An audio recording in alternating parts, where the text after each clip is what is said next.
Here is a question. Read it carefully and think about the answer. Let us solve it step by step. Let us begin solving this step by step. The central carbon-bearing OH has the OH group, 1H, 1 CH2OH group, carbon, and 1 ethyl chain, carbon. That central C is bonded to 2 carbons secondary alcohol. Compound I contains a secondary alcohol. Moving on to the next step. The central carbon-bearing OH has OH, CH3, CH2OH, and ethyl substituents.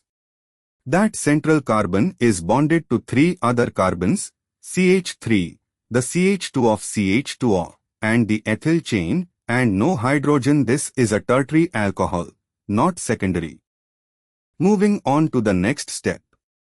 The OH-bearing carbon has OH, IChO, aldehyde carbon counts as a carbon substituent and an ethyl group. That carbon is bonded to 2 carbons, CHO carbon and ethyl carbon, and 1 H secondary alcohol. And for the final step, the structure is ethyl C is equal to O CH2O. The OH is on a CH2 group, which is bonded to only 1 carbon, the carbonyl carbon, and 2 hydrogens primary alcohol. No secondary alcohol present. The upper OH group is on a carbon-bearing OH, CH3, and a bond to the rest of the chain to carbon substituents secondary alcohol. The central carbon has 2 H atoms, wedge and dash, an ethyl group, and a CH2O. The CH2O carbon is bonded to only 1 carbon and to H's primary alcohol. No secondary alcohol. Compounds with at least 1 secondary alcohol, I, 3, V option D. Why other options fail?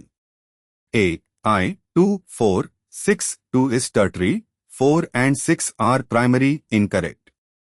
B, I, 3, Mrs. V which also has a secondary alcohol, incorrect. C, I, 2, 3, V, 2 is tertiary not secondary, incorrect. Therefore, the correct answer is D. Therefore, the correct answer is option D.